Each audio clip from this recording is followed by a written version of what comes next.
And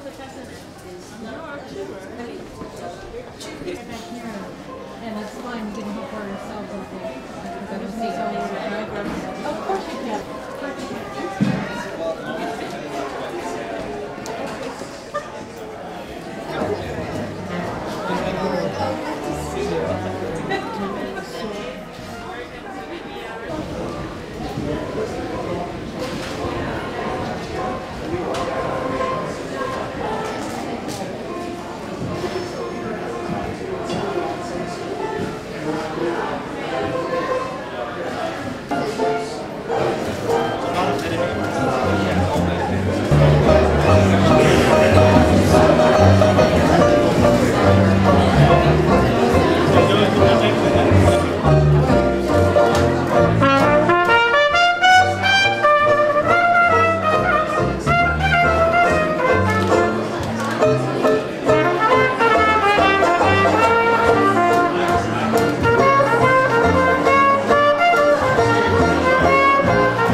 Pause until we try to fix the mic. There, are you listening? Okay, so our first speaker will be Deb Melvin. Unfortunately, Paul Gray is not able to be here. Thank you. So I'm Deborah Nolan. I'm the chair of the statistics department, and I'm also the director of the statistical computing facility. And before I reflect on Leo Breiman's time at Berkeley in my official capacity, I'd like to tell you how I first met Leo. And it was long before I ever stepped foot on the Berkeley campus. When I was an undergraduate at Vassar College, I majored in mathematics, and in my senior year, I took a course in probability. It was considered an applied course, and the teacher selected Leo's book on probability, the one for undergrads, and we affectionately called it Baby Breiman. And at the time, I didn't think much of statistics or probability. It was only later, after I started working in industry and I left the Ivy Tower, that I realized how important statistics and probability were in terms of solving real-world problems. Of course, Leo already knew this. Leo had titled his book, Probability with a View Toward Applications. And it was Leo's grounding in applications and real-world data that was the source of his greatest successes and contributions to the department and to the field of statistics. One of those contributions was CART, which was joint with Friedman, Ocean, and Stone. And while I was a student at Yale, that book came out, the Cart book. And my advisor told me to run out and get a copy, and we started to read it because we had great interest in it, and it was clear that it was going to be a very influential book. One afternoon when I was meeting with my advisor and we were talking about different ways of pruning trees and the rules and the properties, our conversation diverged a little bit. The hardcover book had a paper jacket to it, and on the inside were the photographs of the authors of the book. And I said to my advisor, well, look at this guy, Breiman. He looks very debonair with that black beret. Not your typical statistician. And my advisor said, yeah, you should see him when he takes off that beret. A year later, I got closer to actually meeting Leo. I went to my very first meeting at the Joint Statistical Association, and I heard Leo give a talk. It was standing room only, and unfortunately, I didn't get a chance to introduce myself. With all these stories and experiences, before ever having set foot on Berkeley, Leo was larger than life in my mind. And when I got here, he did not disappoint me. As you'll surely hear today from all of his friends and colleagues and collaborators, Leo has led a most interesting and colorful life. He has made significant contributions to the field of statistics, as evidenced from his membership in the National Academy and the American Academy. Leo's vision of statistics has been a key factor in shaping our department. He nurtured the applied side of the field, building strong connections with EECS and positioning the department to be a leading department in the 21st century. His most significant concrete contribution to the department was the creation of the Statistical Computing Facility, the SCF. I want to tell you two little stories about the SCF. The first one's called the Tin Cup.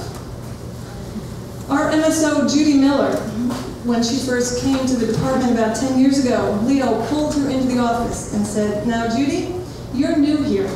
I need to tell you something very important. You have to look out for the SCF. We need to go around with our tin cup rattling because our very survival depends on it. Leo rattled that cup. He started in 1980 with the Office of Naval Research and got the department's first fax machine. When I arrived at Berkeley in 1986, he came to me rattling his tin cup, and I used my startup funds to buy the first printer in the mailroom. Leo cut across the bureaucracy. He built the SCF into a premier computing facility supporting undergraduate and graduate education as well as the research programs of our faculty and the staff of our department. Funds to build the SCF came from the federal agencies, private corporations, from the university, and from many of the people here today. I'm going to have to ask Mary Lou if I can borrow Leo's tin cup. The next story is about the plug board. Back in the 1980s, with that new fax machine, we had a plug board. A plug board's a lot like one of those 1950s telephone switchboards where you got the wires and you plug it in to make your connections. We had a board like that in 491 to connect the terminals in our offices to the computer. We had to share these connections. There wasn't enough for every office to have a connection. So if you wanted to use a computer, you trotted up to 491, looked for an unused one, unplugged it, and plugged it into yours. With a plug board, we shared resources. Leo's vision was to have all of the computing resources available to all students and all faculty and staff. Thank you, Leo. We are forever grateful. We're going to miss Leo. I'm going to end with a parting comment from Leo. This is a comment that he made to Richard Ocean in his conversation with Leo Breiman, which you have at your seat. This was advice to a young person studying statistics today and really encapsulates Leo.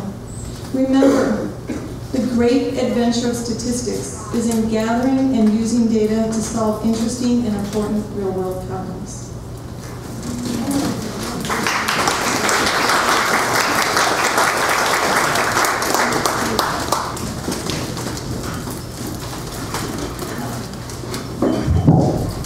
I'm Richard Olshan. I was Leo Breiman's friend and incidentally co-author. I met Leo Breiman in 1981 at Danny Stone's bar mitzvah.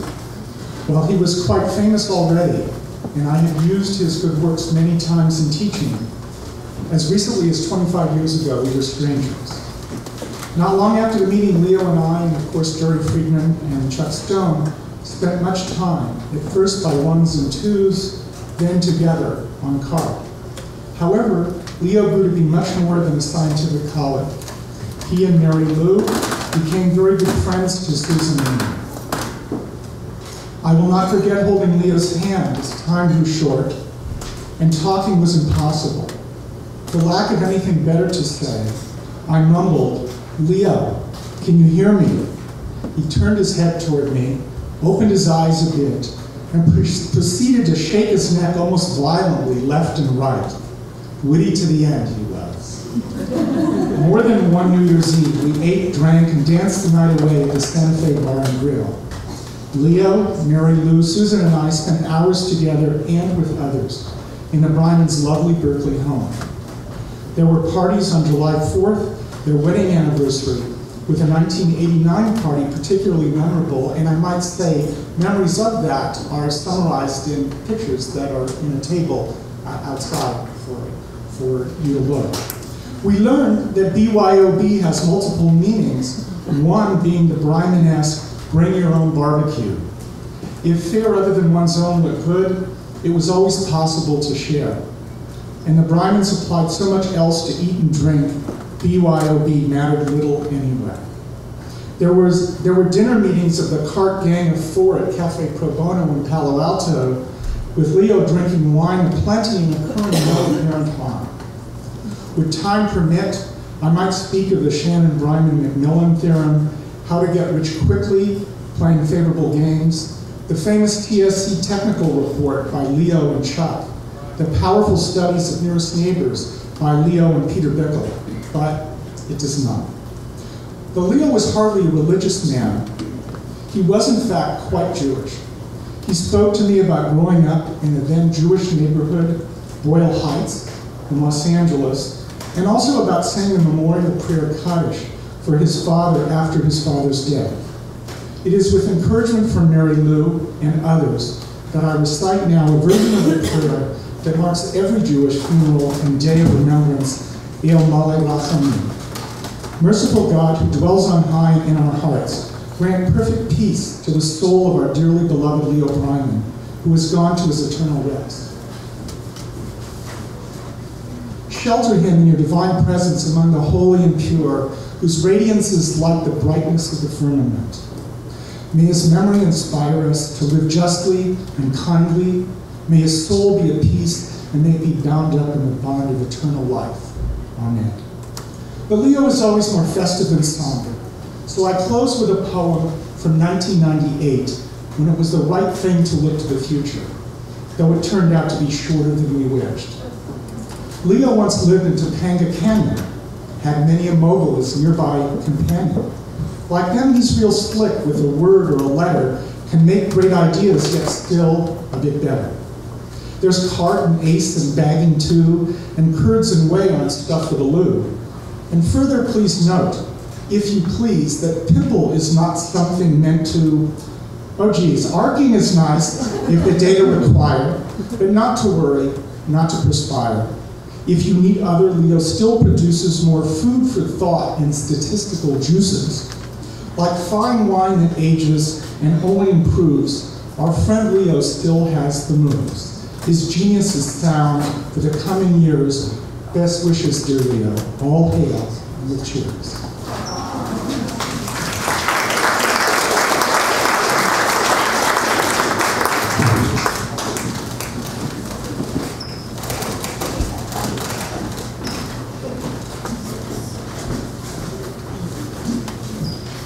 Hi, I'm Mike Holmgren from DSI. I'm actually speaking on behalf of my father, who was unable to attend back in Greek.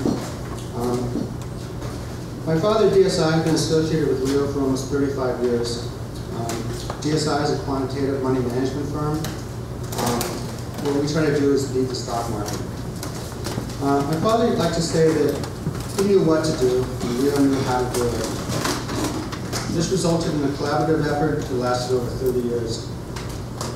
Leo was one of those rare people who could take a problem and give a solution. As Leo would often say, if your only tool is a hammer, every problem is a nail. Fortunately, Leo had a lot of tools and could solve a lot of problems for us. I said before, at DSI, we try to outperform the stock market. It's very difficult. Leo found this intriguing because the relationships aren't static. They're always moving. It's even harder because the data is very noisy. And there's very little signal we're trying to extract. This presented a challenge even for Leo, but one that he met on more than one occasion with more than one solution. One of the most recent solutions he came up with to capture this dynamic signal incorporated cross-sectional regression analysis with longitudinal smoothing. My colleague at DSI and friend, Mark Abrahams, was a graduate student, a doctorate student from Leo's, and I brought him on to program this for us. He christened this lab for Leo's adaptive predictor. Variations of lab are currently in production across the country. Diverse geographical markets providing consistent excess returns. This is a personal note from my father. My parents enjoyed many dinners in the theater with Mary Lou and Leo in New York, and were constantly impressed with the reverence that was shown to Leo in the best East Bay restaurants. Leo lived the life that most students and all adults could only aspire to.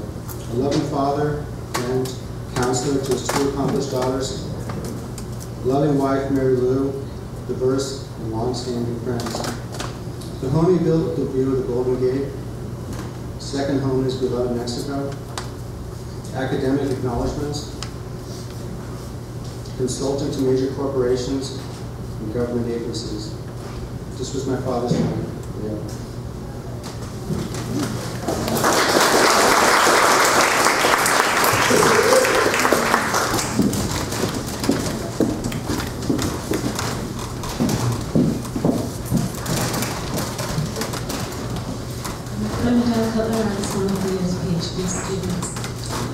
I met Leo 22 years ago when I walked into his office. I was 22 years old at the time. I walked into his office. I'd been on campus about 3 days. And I told him he was my advisor. And for those of you who are not academics, that's not usually the way it's done. Usually you end up taking a class and then approaching kind of timidly and begging, pleading for somebody to be your advisor. Leo's eyebrows sort of shot up when I told him he was my advisor, but he recovered fairly quickly when I explained that David Blackwell had assigned all the brand new students a temporary advisor who would answer questions for them. And David's here, I see. I owe him a debt of gratitude because the seed was planted at that point. And when I saw that Leo was teaching a class, I took that class. It was statistical computing.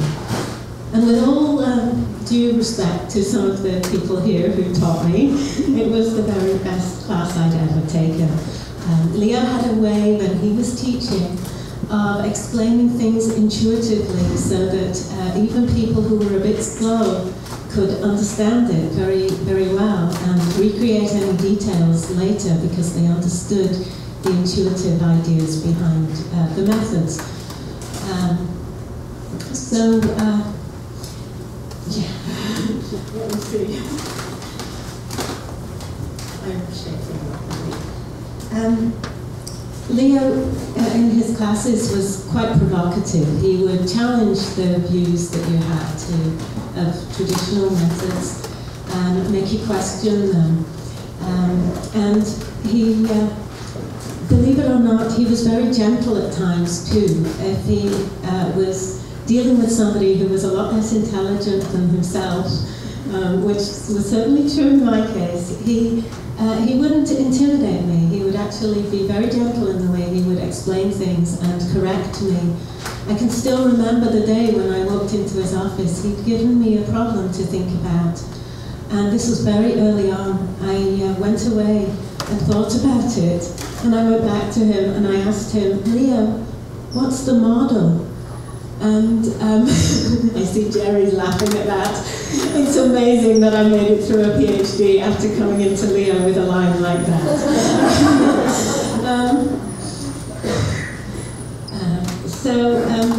Yeah, Leo wouldn't tolerate fools, but he could be very tactful when he had to be.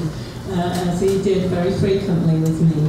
Especially if he sensed that somebody was genuinely curious, even though they didn't know as much about it as he did. If he sensed that genuine curiosity and the willingness to listen, he would explain things incredibly patiently, which I think is fairly unusual in somebody who's as clever as he was.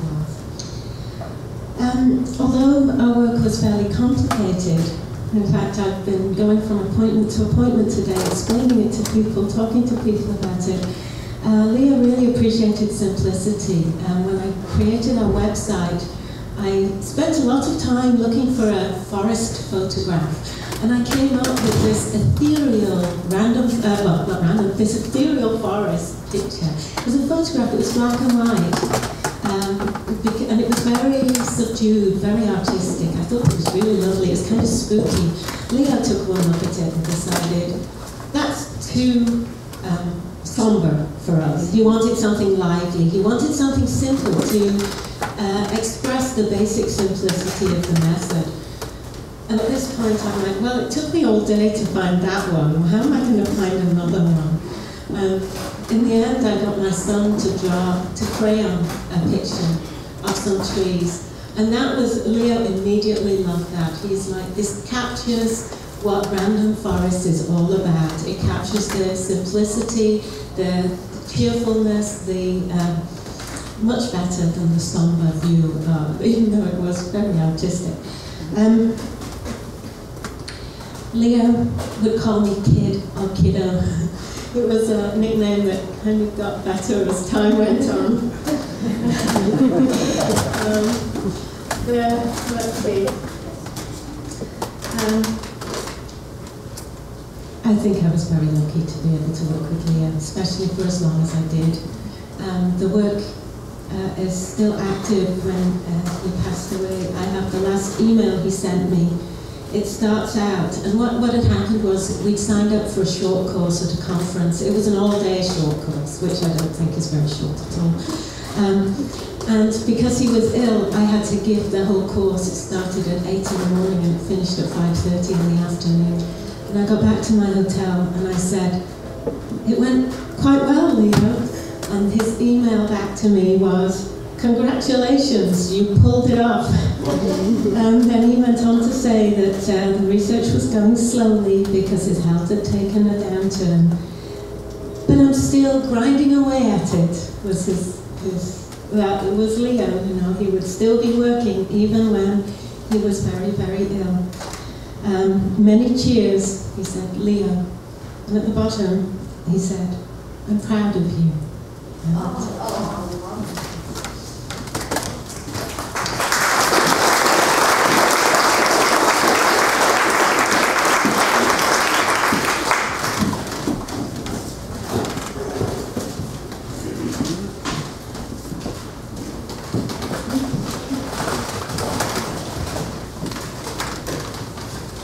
I'm Dan Steinberg, the founder of Salford Systems, the company that has been commercializing CART for the last 15 years. And I'm hoping I can get a little video clip to play. So give me a moment to try to make it work. If it does, great. And if not, well, I'll just make a few remarks.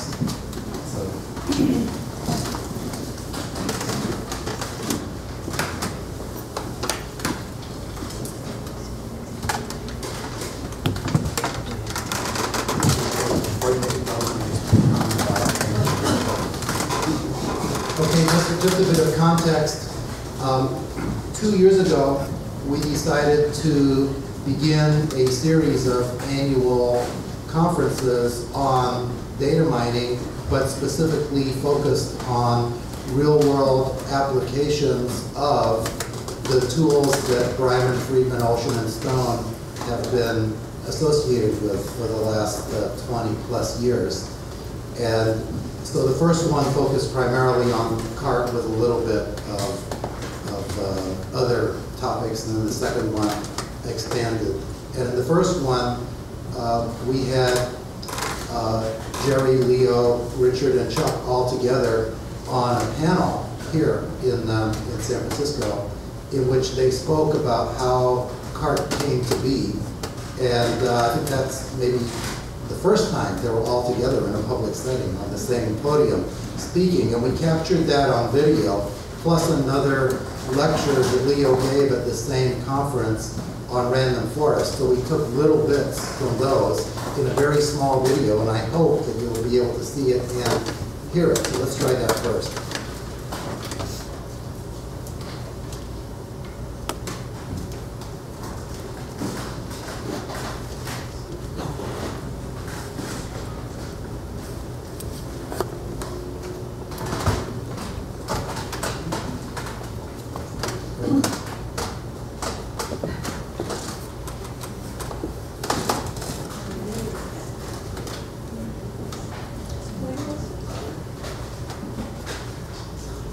Once we get the sound, we'll start it again.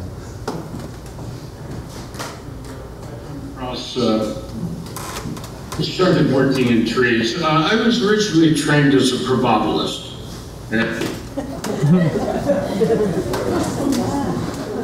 Before I begin my recitation, I want to remind you of that old Western song whose lyrics go, "Oh Lord, it's so hard to be humble." Okay, now, here's how I came across, started working in trees. I was originally trained as a probabilist at UC Berkeley. And then I got appointed to UCLA in 1960. After 7 years working as a probabilist, I decided it wasn't my thing. So even though I had tenure, I resigned, and with an optimism of youth, decided to go into consulting. The problem that set me off was a very interesting problem. It's called radar range ship recognition. You have a radar set, and it sees the ship, and the radar waves get reflected back. And what happens is, you see a profile of the ship, and you see peaks in it. Now, the peaks correspond to reflecting surfaces, such as turrets, superstructures, and so on. So the data consisted of these curves with different bumps in them, all right? Now, one thing I learned in my consulting, which I'm sure, since you're at a CART conference, is so important, is you have to get to know your data. If you don't know your data, if you don't know what its fallacies are, what its problems are, what its information is, you're sunk. So what I did is, I just took my consulting office in TSC and pasted all of these ship profiles up on the wall. My entire walls were covered with ship profiles. People would come along and kid me for this.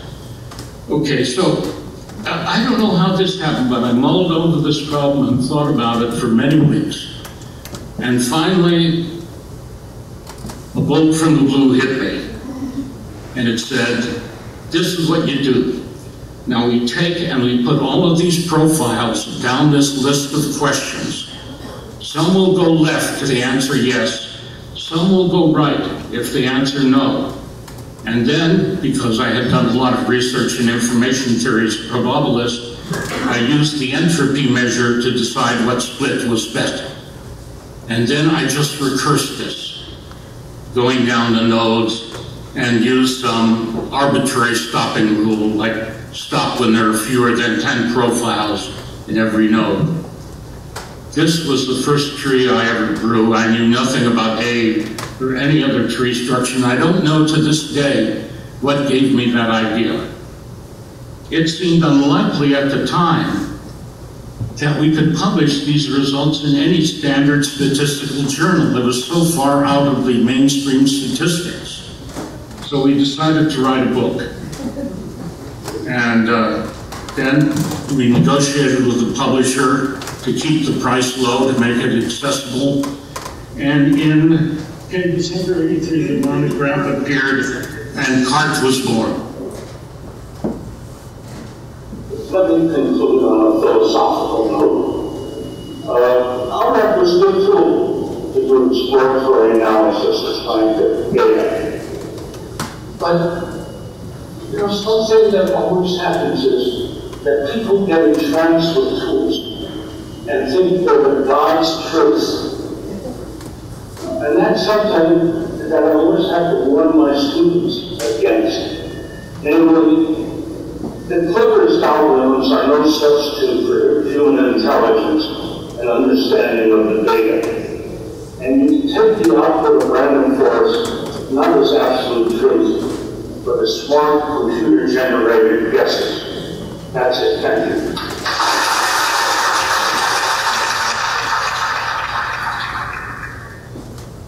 If anyone wants to see the full videos, we can make them available. We just had to extract little bits there that we thought captured a bit of Leo's spirit. So since I've used up most of my time with the video, I'll just make a couple of comments. When Mary Lou asked me to speak, she said I should speak from the perspective of having been involved with Leo from the business side of things. But the interesting thing is that for the most part, we didn't talk about business. I learned about CART in 1987. I was an assistant professor at UCSD at the time, and one of Leo's students had come down and just become a new assistant professor as well. We became friends. That's Richard Carson, now the chairman of the economics department at UCSD. And he was very excited about all this new stuff that was happening both at Berkeley and at Stanford. He had cottoned on to what Leo and Jerry were doing. And so he started showing me, talking to me about these things. And I realized that this was going to be the wave of the future and that I wanted to be part of it. So I started paying attention to it and began what was a fairly lengthy interaction with Leo, but not as a businessman, but really as I became a grad student all over again. And fortunately, as Adele said before me, Leo could be extremely patient with people that were having trouble understanding what he was about, so long as you displayed a genuine interest in learning it. So I went through the CART monograph page by page, and every time I didn't understand something, which I likened reading that monograph to reading Shakespeare. It was not something that you did very rapidly, and you continually had to reread bits until you finally understood what they were about. But I pestered Leo with questions for 2 years before I got to the point where I thought I could actually write our software manual, because I realized I couldn't expect people to read that manual and then go ahead and start using the software. We had to give something that was a little more intelligible. So that was one of many adventures with Leo. I also had a lot of interaction with Leo when he got excited about the bagger, and I had many arguments with him about cutting down on the compute time. So it was kind of interesting, those of you who know that technical side of literature, because it used to want to run tenfold cross-validation on each tree to prune it to the right size. And I kept saying, Leo, no one's going to wait that long. We've got to come up with something else. And the rest of it is an interesting story, but I can't talk about it here. The last time I saw Leo in person was at the conference in 2004 in San Francisco, which the video is taken from. And we were starting to make plans for the next conference. And because of the difficulties that many people from outside the US, foreign nationals, were having in getting visas to come to conferences, we decided we would have another conference in Europe for the people that couldn't gain entry into the US. And so I had chosen Madrid as the site. And Leo didn't like that. He had no problems with Spain. He just liked Barcelona better. So he said, I'm not coming to the conference unless you make it Barcelona. So how can we have a conference on CART and random forest without Leo? So he knew he definitely had the upper hand there. So I said, okay, the conference is going to be in Barcelona. And that was that, but unfortunately, Leo fell sick not long thereafter, and we did have our conference, but regrettably without Leo. For the last 15 years, what I've really been mostly doing, I left academia after I realized that the commercial world was in some ways just as exciting intellectually, especially when I have people like Leo to talk to on a regular basis, and enough fast moving that it suited my temperament better than academia did. But I spent the last 15 years essentially promoting Leo's ideas to people that need to do real-world data analysis, and I don't see that stopping. So I think that regardless of the fact that we've lost Leo too soon, that his work is being continued by a number of people and very energetically by us at Salford.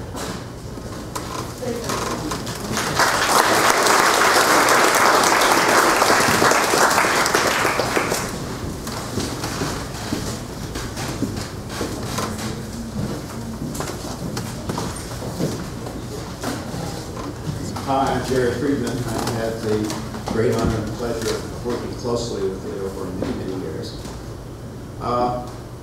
It seems to different fields in general, professions have different ways of honoring accomplishments and excellence through prizes and awards, things like that. And Leo won many of those, and of course the most prestigious. But I think there's another kind of recognition that few achieve that Leo managed to. And that comes from the grassroots of the field. And that is to be known in the field only by your first name.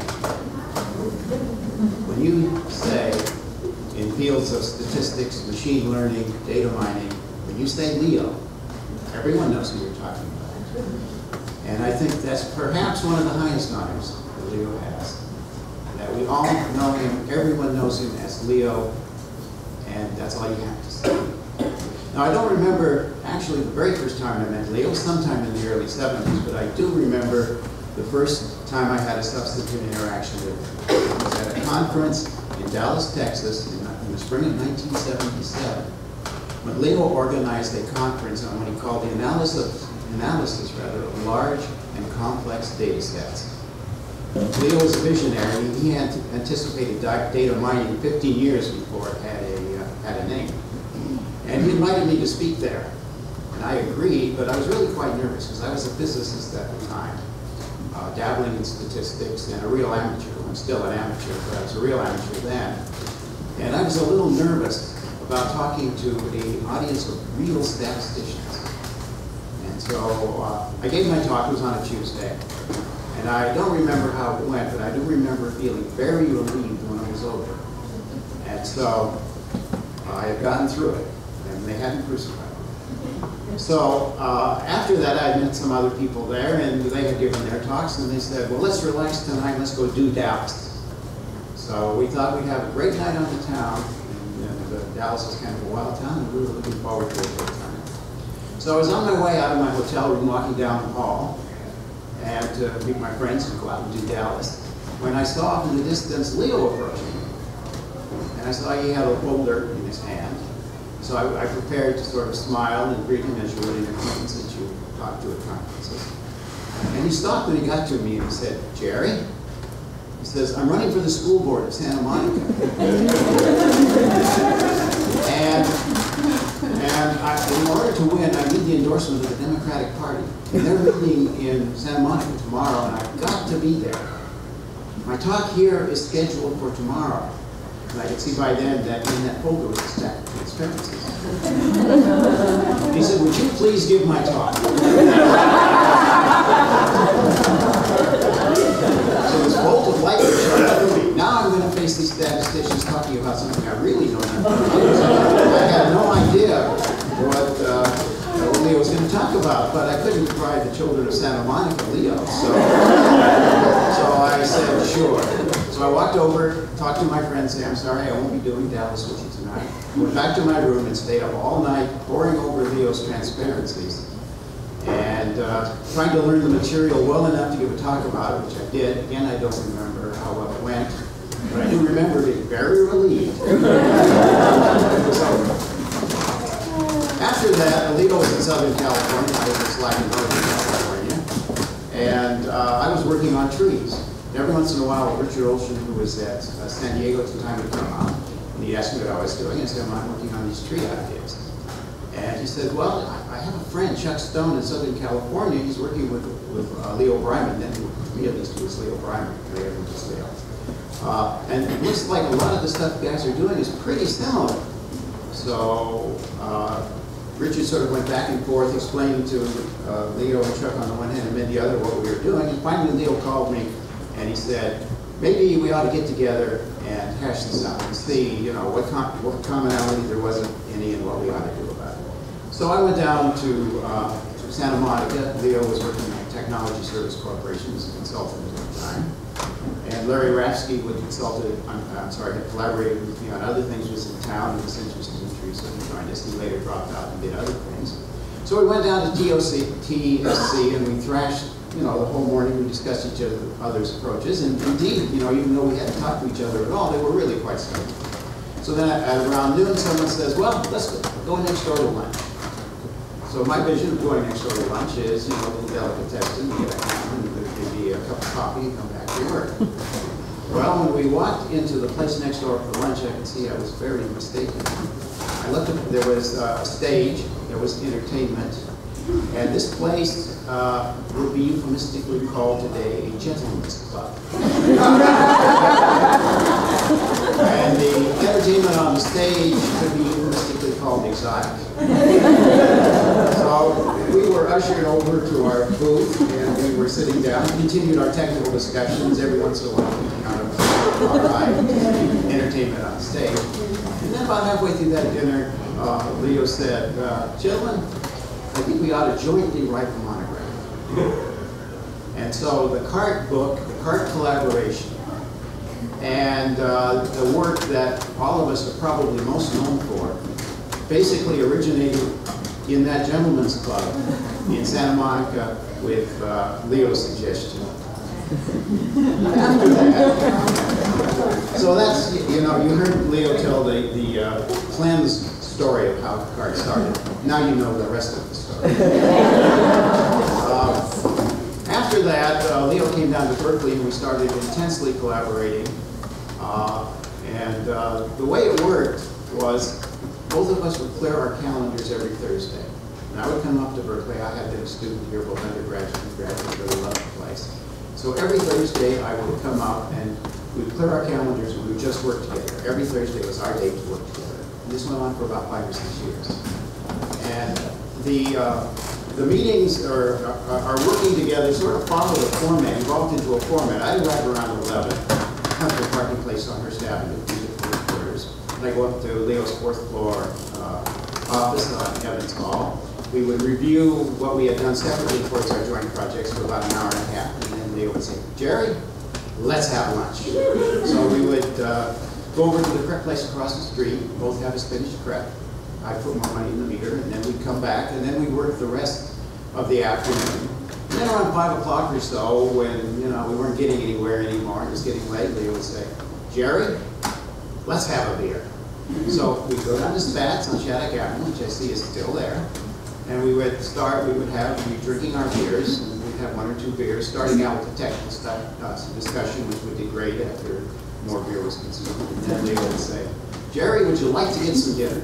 So we walk over to one of the neighborhood restaurants around Spats, in that area, we'd have dinner. I'd go home, we'd repeat it next Thursday, and the next Thursday, and the next Thursday. Now I noticed in the thing here, I was referred to as a collaborator and protagonist of many of Leo's great stories. So we were, in some sense, protagonists. We believed that we had a lot of respect for each other, and we believed that we had to convince each other before we proceeded. And so we had a lot of discussions, intense discussions. And we argued about a lot of things, and most of the time Leo prevailed. He was right. Some of the time I did. And I'd like to tell you just 2 times when I was right. Namely because if I told you all the times Leo was right, we'd be here for much longer.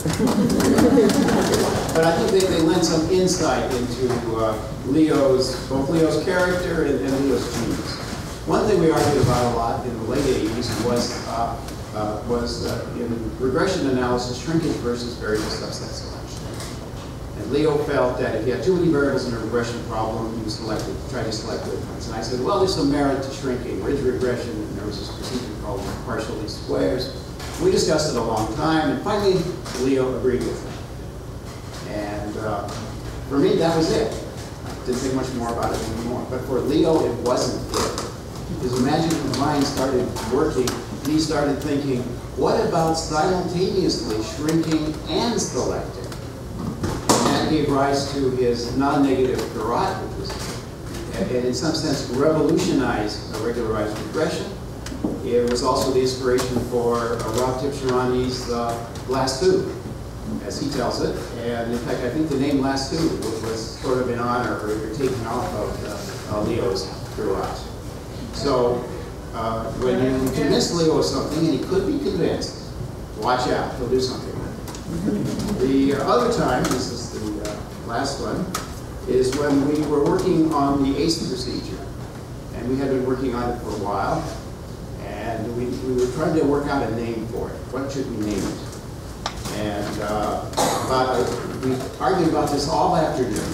And about early in the afternoon, I came up with the name ACE. As an acronym for alternating conditional expectation. Leo didn't like it at all. He thought it was a bit flippant and presumptuous. I was a young man at the time, and I said, well, what's wrong with being flippant and presumptuous? So we continued discussing it, and then around 5 o'clock, Leo said, Jerry, let's go have a beer. So we went to Spats, and we got a table close to the window there, overlooking Shattuck Avenue. We were about halfway into our first beer, and Leo said, Jerry, ACE it is. Take it back. Leo doesn't concede this easily, and I hadn't said anything about it. We hadn't really started discussing it yet over beer. And he said, look across the street. I looked across the street, and there was a huge sign that said, in big, bold, red letters, ACE. There was an Ace Hardware store across the street. So that's how I prevailed then. All right, I've probably taken up my time. I would like to, being so fortunate to work so long and so intensely with Leo as a collaborator, I took away many lessons. In fact, probably it's fair to say that most of what I know about data analysis and statistics I learned from Leo in those collaborations. But two lessons stand out and really guided me through much of my work, both with Leo and by myself. The first lesson that he always emphasized was that the data is king. That no matter how attractive a procedure looks from a theoretical or mathematical point of view, if it doesn't work on data from a real applications, it's not any good. And the second thing that I learned from him is that research is fun. That the most important thing about a research project that you embark on is how much fun you have doing it. If the research works out and people use the procedure that you worked on, or it gains you recognition, that's gravy on the meat, or that's icing on the cake. The important thing is that you'll take away with you is all of the fun that you had doing it. And Leo, as others will attest to, had great fun doing research. And so have I. But as I look back now, I had the most fun doing research when I did it with Leo. And that is the greatest gift that Leo gave to me. It was all of the fun that we had together over all of those years. And I know other people, his students, I'm sure he gave that same gift to his students and to other collaborators that he has worked with. So what can you say? Well, Leo was unique. He was my hero. And I don't think we'll see the likes of him around again anytime soon. Thank you very much.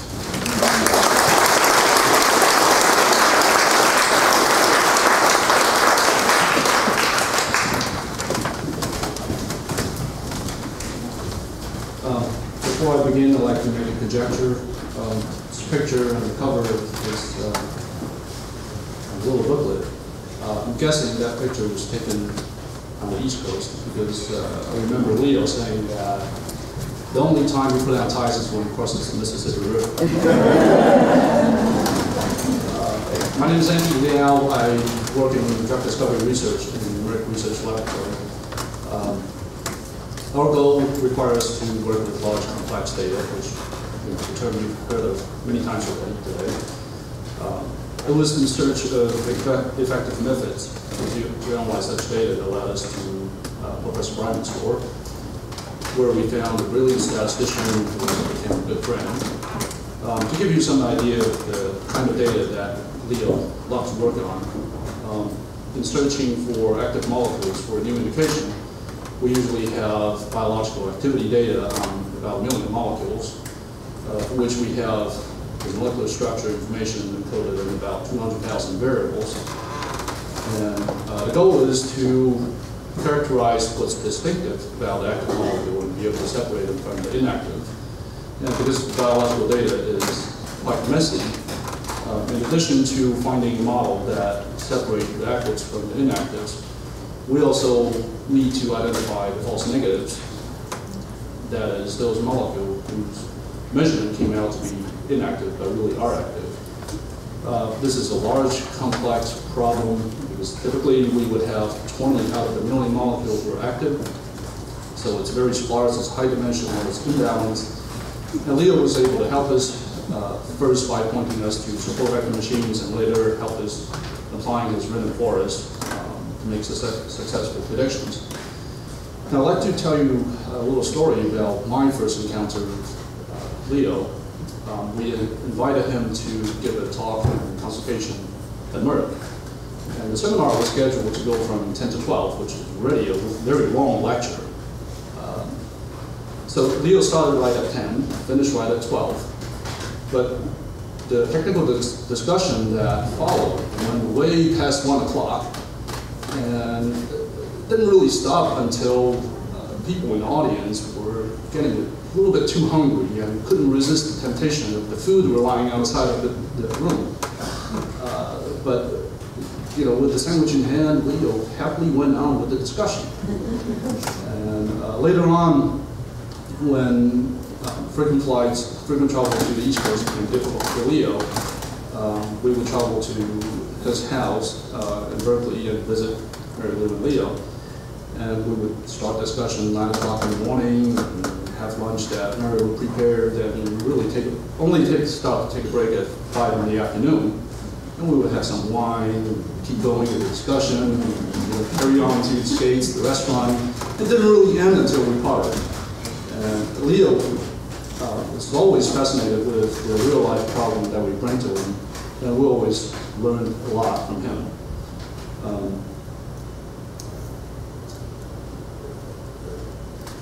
To give you a little bit more tidbit of story, last month I was at a conference. During break I was chatting to statisticians from other companies. I was telling him that I get to work on this new project that has this data set with 42 data points, but 800,000 variables. And they started laughing at me. They didn't think I was serious. I must be joking. How can you deal with such a data set? But, you know, in my heart, I believe that Leo would have loved to rise to the challenge and take on the data set of such nature. The lesson, the principle that Leo brought to data analysis was that you always try to answer the real question at hand, regardless of how the data look different than what you will see traditionally in classrooms or textbooks. We've really learned a lot from Leo, and we will carry the lesson we've learned from him for many years to come. Most of all, we'll remember him as a very good friend. Thank you.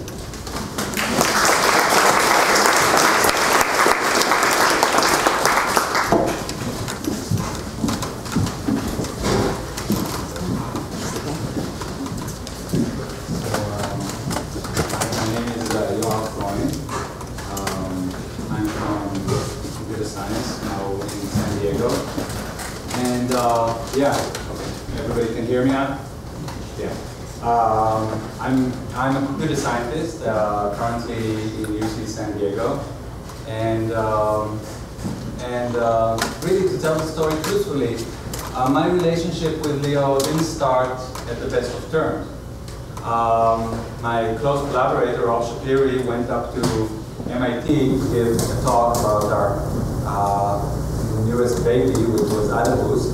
And he gave a talk, and everybody liked it. And then the student stood up and said, how does this relate to arcing? So Rob said, I don't know, what is arcing? And Sue said, this method by Leo Breiman. So, so we went back and we read the paper about arcing and basically said, because Breiman and Shapiri found the first arcing algorithm, we call their algorithm ArcFS. So we were a little bit mad about that, and we wrote him, and he responded, very, very aggressively too, and we were fighting it out, and like this way and that way, and we then had like our theory of the margins, and so we called it boosting the margin, and then he had a paper called arcing the edge, and so on it goes, and then and I haven't met him. All was done through email. Everything was done through email. So then it turned out, I think it was '98. I go to a meeting in Cambridge, England, in the Newton Institute, and lo and behold, Leo Breiman is invited there too. So I know I'm going to meet Leo Breiman, and I was like terrified.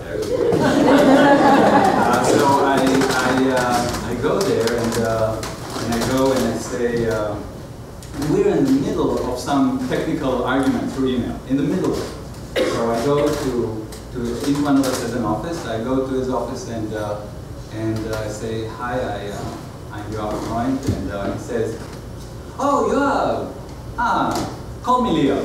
And then I said, okay, so we were talking about this thing about pruning, and here's what was my example, and he just looked at me kind of like for 2 minutes, and he said, you know what, you're right.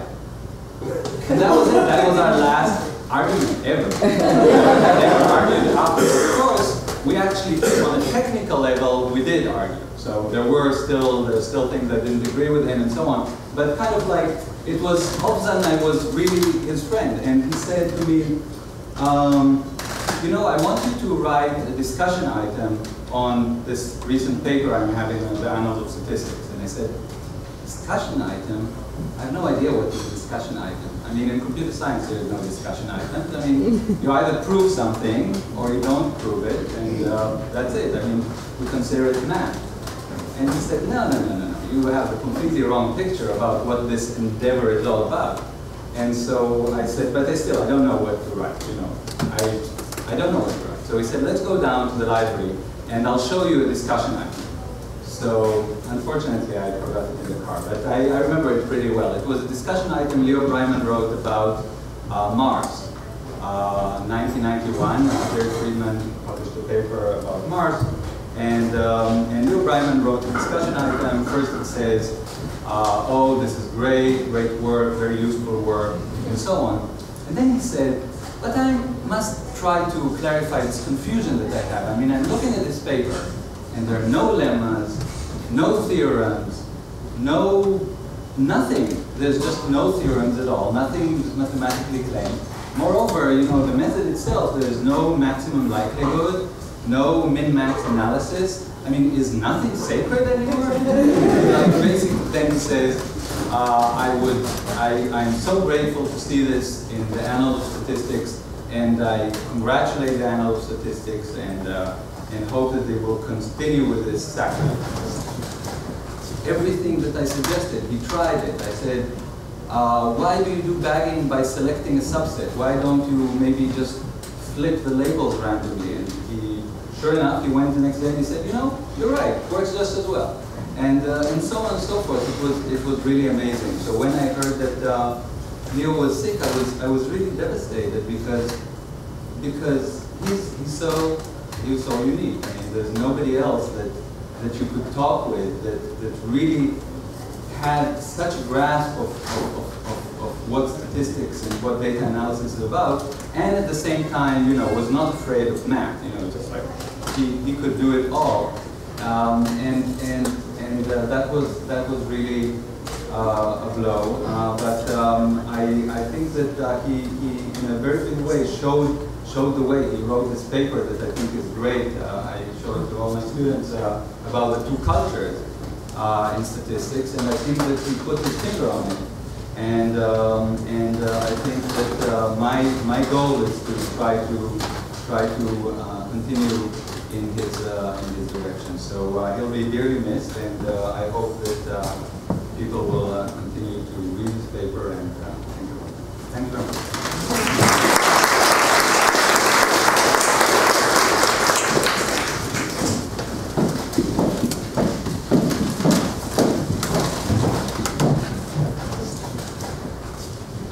Okay, for those of you who don't know me, I'm Rebecca Breiman. I'm Leo's daughter. I found this quote when I was in a store the other day, and I think it sort of puts to the point the kind of man that my father was. Dance as though no one is watching. Love as though you've never been hurt before. Sing as though no one can hear you. And live as if heaven is on earth. I'm Leo Breiman's daughter, statistician, Renaissance man, dancing partner, beloved father. My dad is a huge part of who I am today, good and bad, and he will always live on through my memories.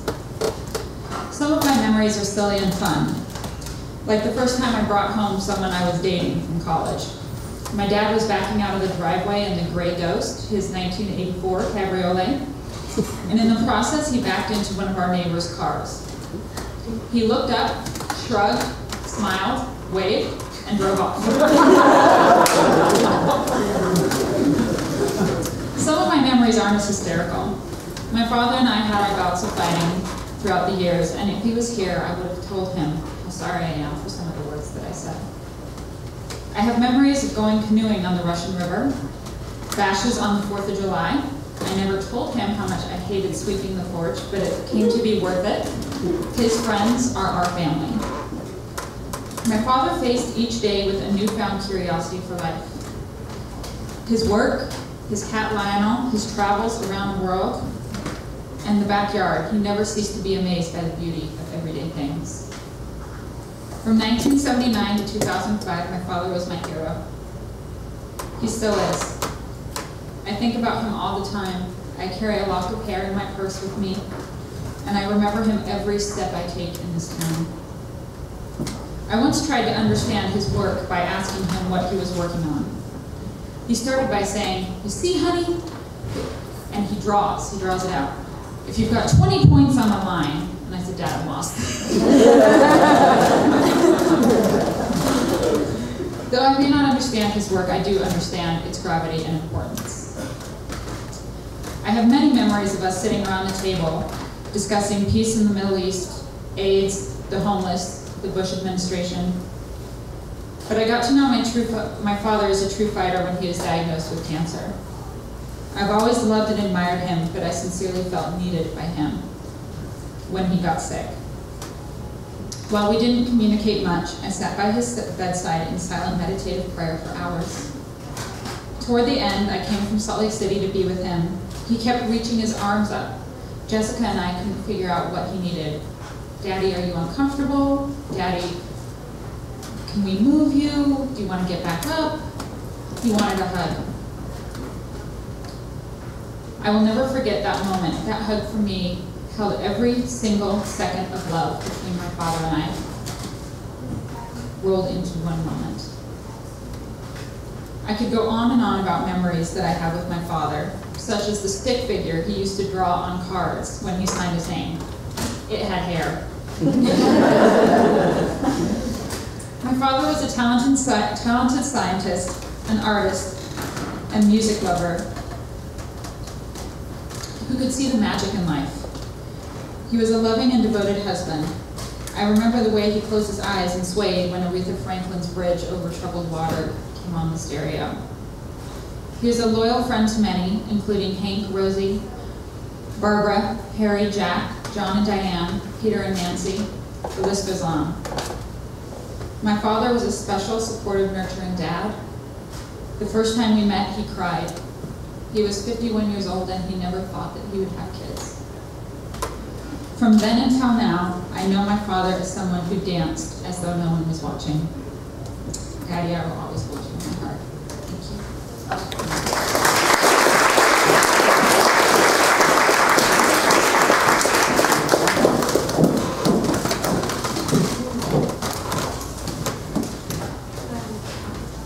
I hope you all can hear me because I'm very quiet. And that's just the way I am, as much as I try and fix it. It's really funny that my sister and I have a lot of very similar things to say. Even though we didn't even talk about what we were going to write, even though I was like, I don't know what I'm going to write for days. So first of all, I just want to thank everyone who got to spoke and who contributed to the service. It's incredible and lovely, and it's a joy to hear all the wonderful things that you have to say.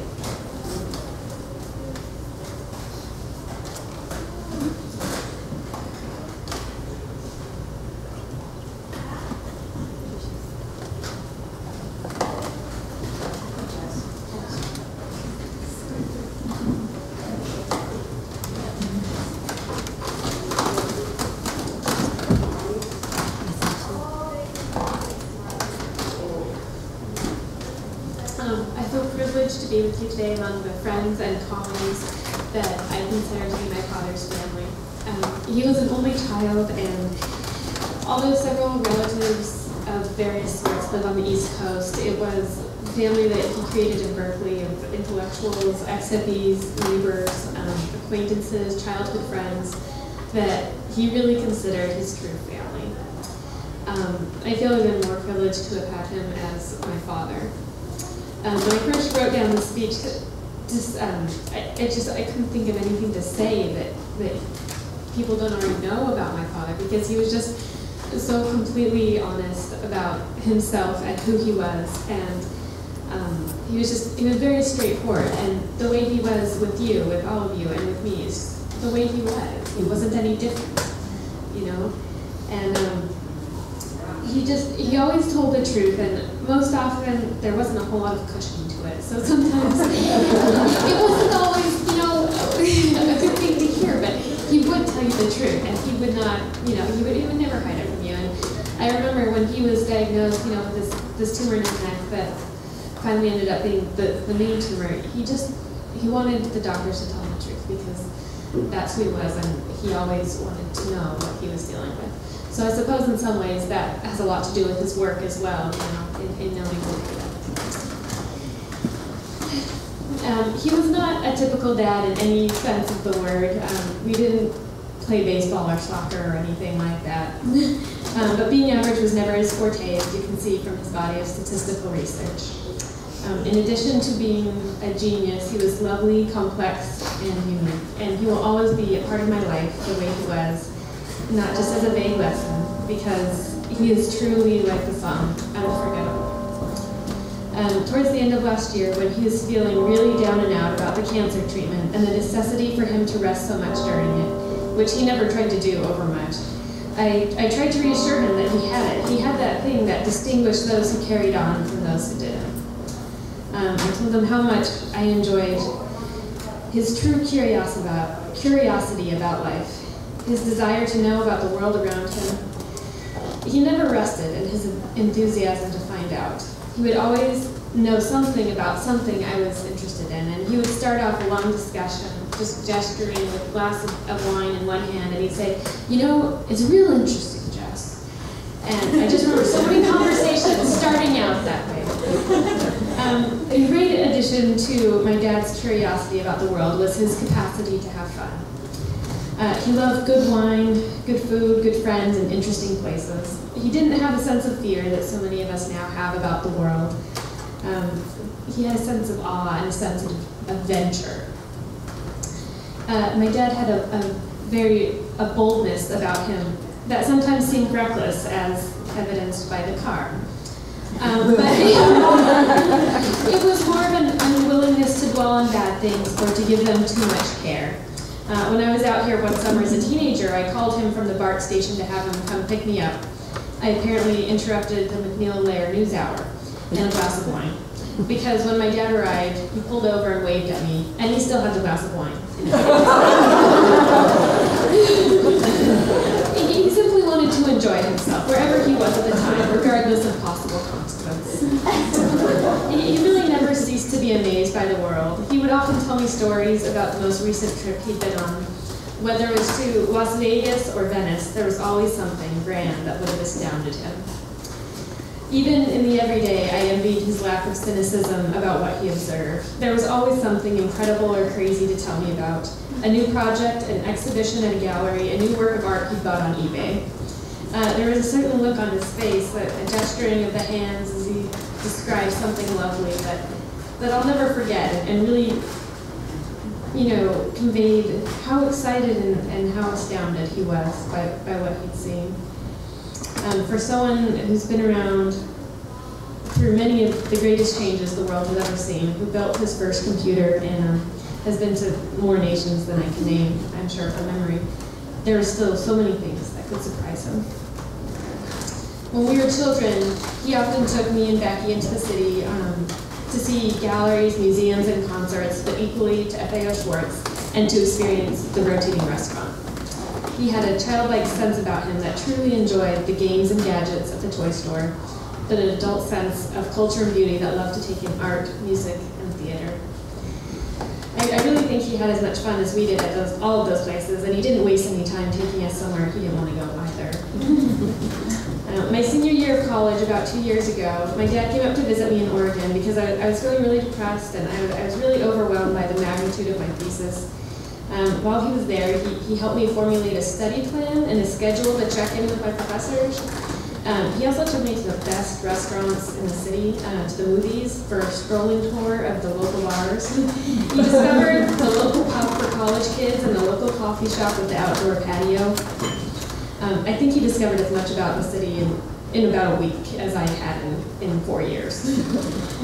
My dad was sometimes at a loss for how to deal with us as children when we got sad or depressed or upset. But he always felt there was a solution to every problem, and he really tried his hardest to find it for us every time.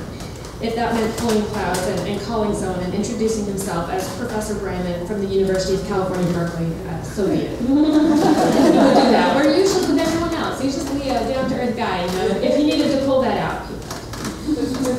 Whether helping me with my thesis or calling all the psychiatrists in Salt Lake to find the local experts, he wanted the absolute best for his girls.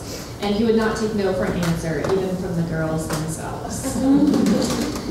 I don't know if any of this tells you anything more that you didn't already know about my dad, that he loved life and he held on to it to the very last, and that he cared deeply about his kids, his wife, his friends, his work, and he liked to have a good time wherever he was. He was incredible and brilliant, but he also liked to walk around to music in his living room and blast opera down Corona Court for all the neighbors to hear.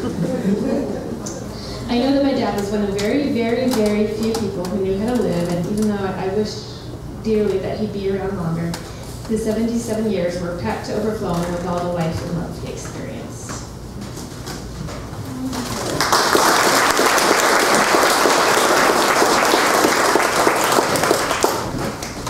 Well, I'm very happy that I don't have to top that.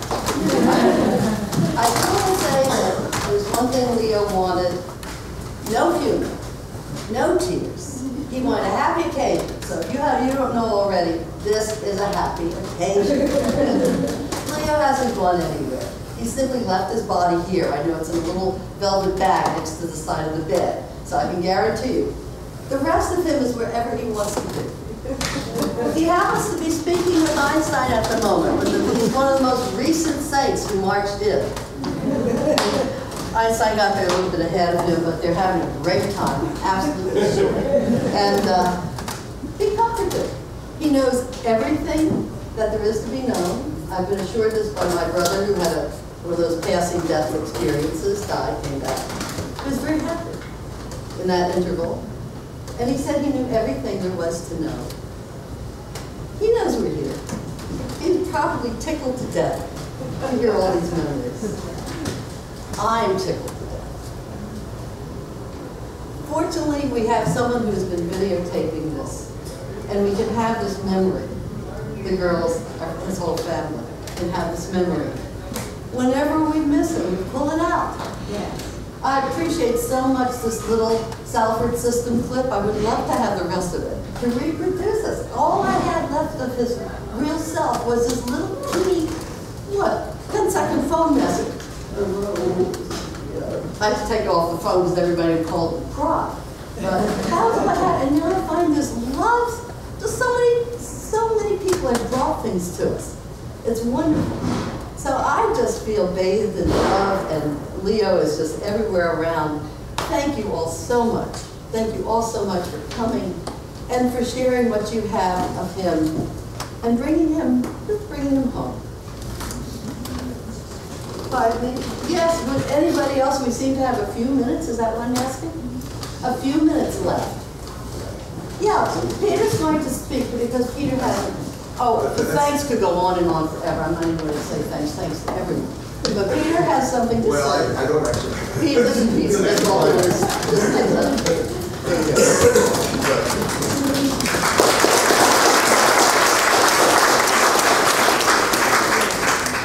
I really just view myself as the first of, I hope, a number of informal speakers. So I first got to know Leo closely in 1980 when he decided to move back from consulting to academia and taught a course on multivariate non-parametric methods. Only some in the audience will appreciate that. That I sat in on, and that led to what I deeply regret was our only formal collaboration. The resulting paper, one that I'm still very proud of, a piece of statistics that appeared in the Annals of Probability, was completed after he joined the department. Although I always greatly admired Leo's originality and verve, our scientific path did not intersect too much during the next 10 years. I didn't believe in models, but I still found them fun to play with. But after he retired in 1993, in order to devote himself fully to research, he began to take part in an annual problem-solving project at the NSA that we organized. I fell under his influence and became convinced that the questions of machine learning, known to me as classification and regression, were a central new paradigm for statistics. He got me to get out of my statistical shell and go to a NIPS conference, an eye-opening and enjoyable event. He and Yankee Rita, a regular visitor from Israel, and I began meeting during the summer at the Stuffed Inn to talk about machine learning questions. Then he and I met weekly, sometimes at the Stuffed Inn, sometimes at Mary Lou, feeding us with a wonderful hospitality. And we would argue heatedly and joyously.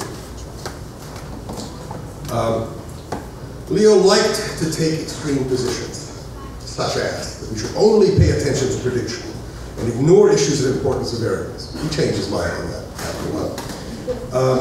But he was always willing to move. And I'm convinced, actually, that often he took extreme positions just to make people examine their assumptions. Leo was larger than life. Whatever he became interested in, he attacked fearlessly, with great gusto and success. I count myself very fortunate to have known him, and privileged indeed to have gotten close to him, both scientifically and personally. I only wish it had been longer.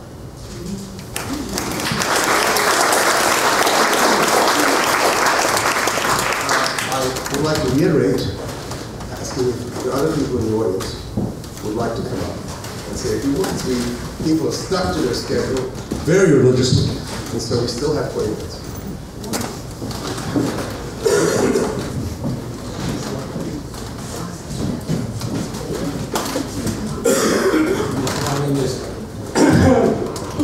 My name is Henry Bears.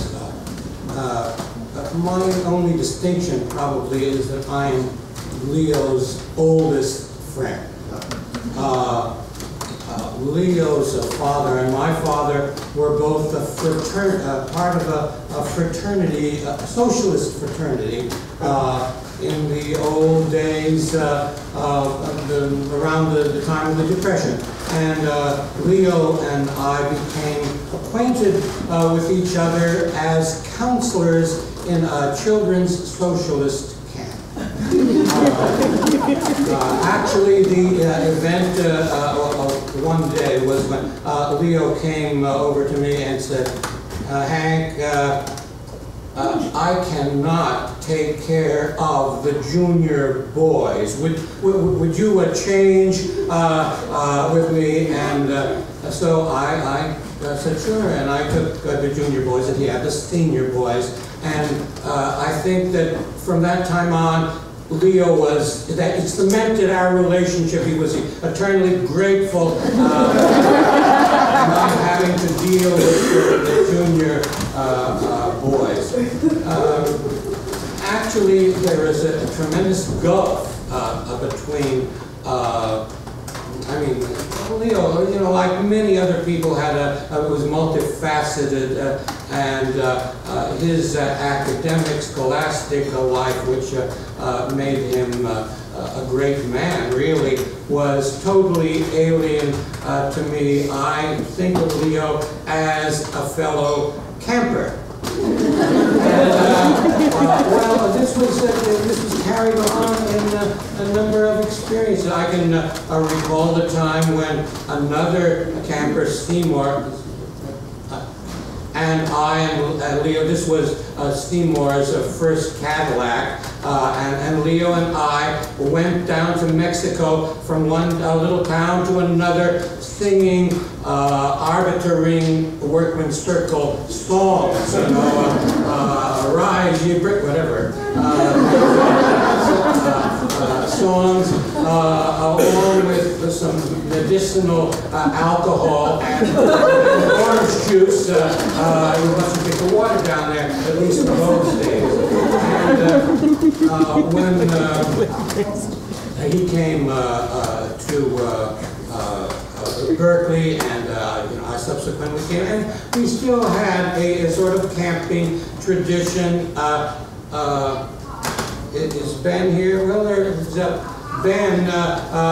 There you saw a picture of a boat, and Ben was working on a boat, and Leo was working on the boat, and the three of us went down in the maiden voyage of the boat down to California. Very exciting, and even though I was a sailor, I mean, not a one-trip sailor like Leo was. He briefly was on, I think it was the Laureline or something to Honolulu and back, whereas that was my occupation, as distinctive from Leo going to school and getting an education. Anyway, they were both sober,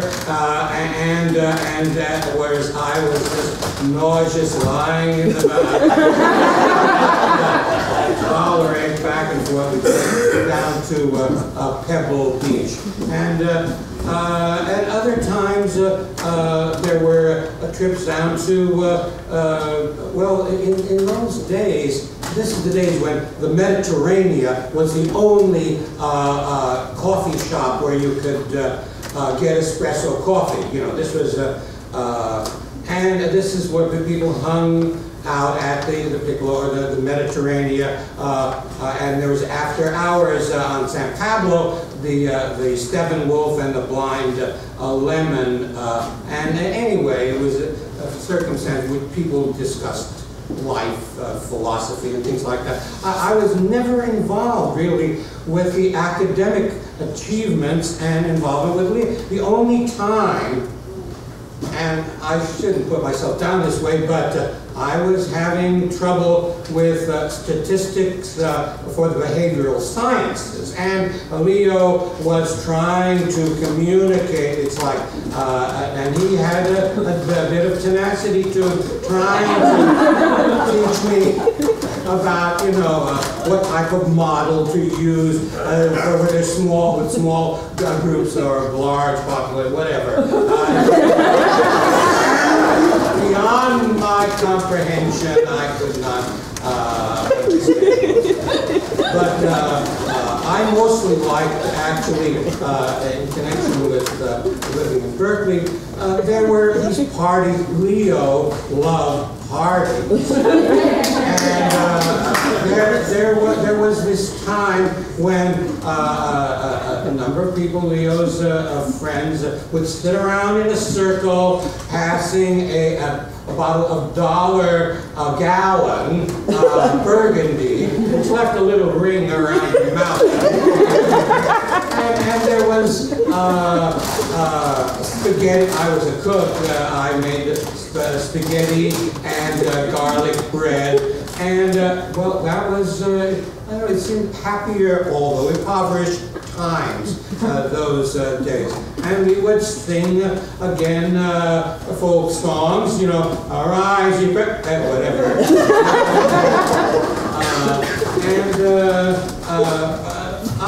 All the time, I saw Leo when he was in Los Angeles, that he had a very nice home at one time in Malibu, and in Echo Park, and other places. And there were always these wonderful parties, and the most terrific ones were the ones sponsored by Mary Lou, who was just a terrific creator of delicious dishes, although one must say Leo was very good on the chili con carne. I mean, that was his specialty, and he always had a big batch for everyone. And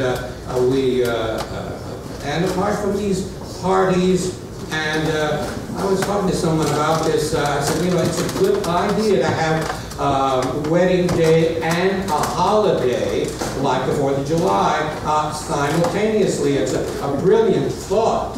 You know, one could have birthdays on Christmas and save yourself a lot of complications. But anyway, there were these wonderful times at the. When did that band, or did the band disappear? Oh, gee, that's. This is to give you time to hold forth. What? They had to go away so you could hold forth. Oh, well. Well, I actually introduced the Leo to that band.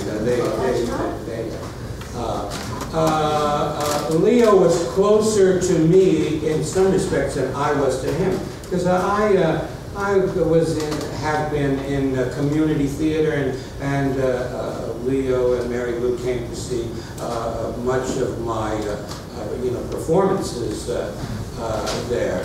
But most of all, I came as a practically regular guest to dinner, and we would argue politics. I love politics, and I cannot get out of my mind the kind of radicalism. Leo felt that I was just stuck in the 1930s. You know? There's no class struggle, he would say. Well, to me, that's absurd. So, and we would argue, and okay, well, I'll finish that. At times, with our voices, particularly mine, since I have a resonant voice, it gets so loud. One time, Mary Lou nearly kicked me out of the house. Leo forgave me because he knew that arguing that's what Jewish socialists and ex-socialists do. No, I must say, I remained a socialist, and I think that Leo became more and more conservative as his devotion became much more academic. There is something about the scholastic realities that causes you to go into a certain form of data. Thank you very much.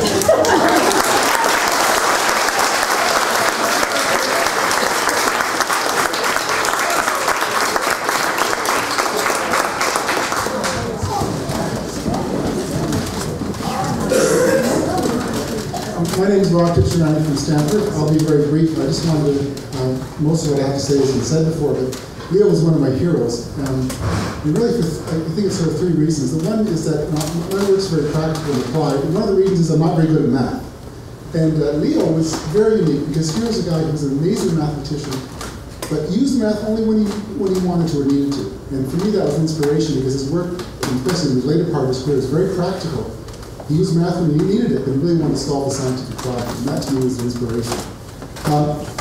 The The second one is that he was so original. And to me, he was like Steven Spielberg. And if Steven Spielberg makes a movie, I want to go see it right away, because it's going to be something really different and fresh. I might not always love it, but it's going to be original and creative. And Leo's papers were like that. Leo never wrote a paper that was, well, a follow-up of the previous paper, changed by a bit. It's always a very original, creative idea. And he wrote in a very fresh way, too, which was very unusual for academics. So I always look forward to reading his papers immediately on his website. The third one has been mentioned by Jerry especially and other people, is how much fun he had.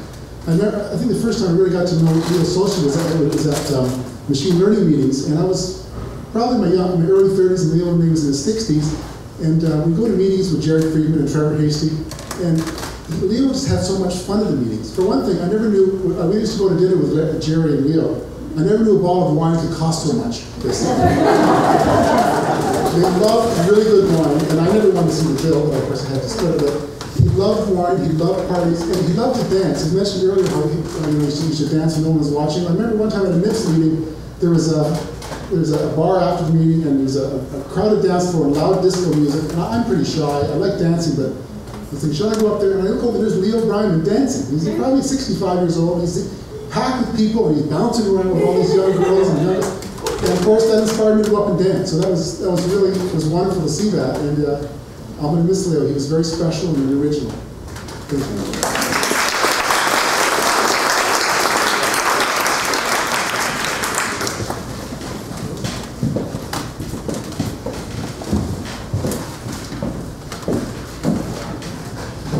Hi, I'm John Rice.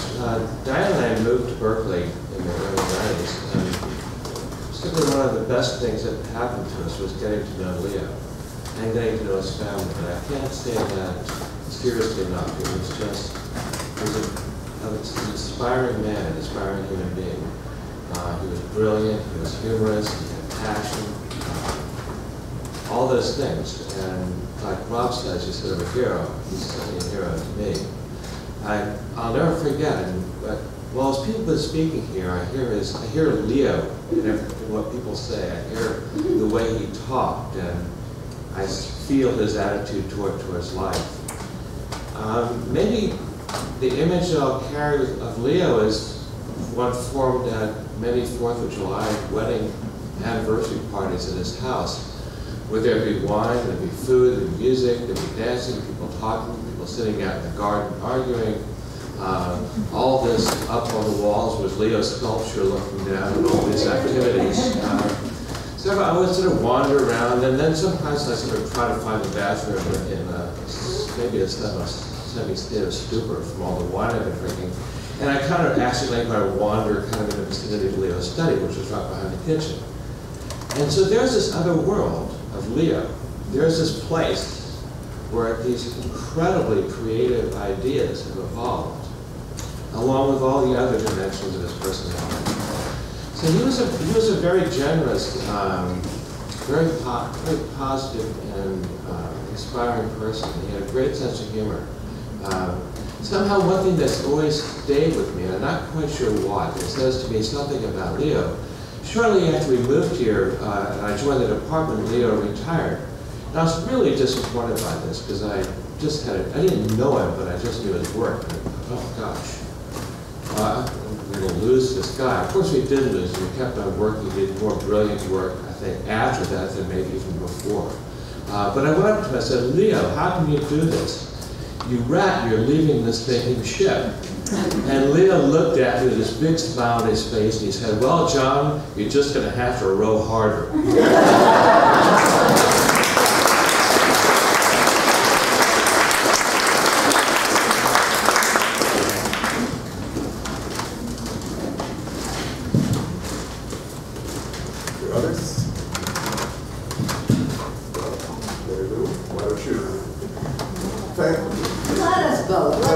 Thank you all.